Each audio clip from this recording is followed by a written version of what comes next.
Hui Ka Yan, founder of China Evergrande Group, had once amassed a fortune of $42.5 billion, placing him at the top of the wealth rankings for all of Asia.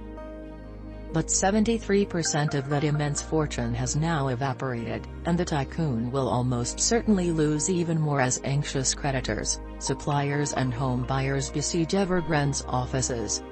The real estate developer has racked up a staggering $305 billion in total liabilities, against cash and cash equivalents of $13.4 billion, leaving many to wonder how any company could take on such a massive amount of debt, and yet that's not all of it.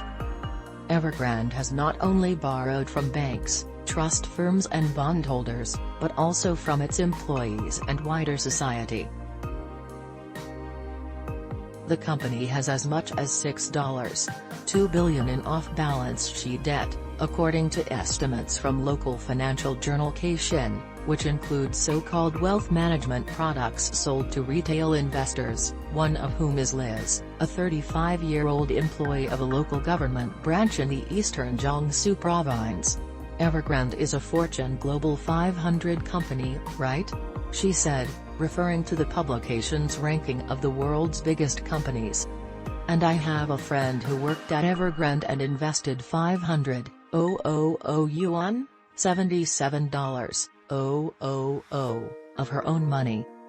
She told me this wouldn't have problems. Liz, who asked to be identified only by her English name, said she had purchased 350,000 yuan worth of Evergrande's wealth management products over the past year, which promised an annualized return of 7.5%, according to screenshots she provided.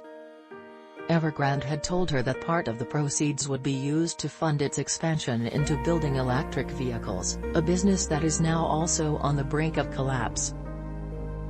The company's EV unit had recently warned of a serious shortage of funds and said it had suspended paying some of its operating expenses, according to a filing to the stock exchange.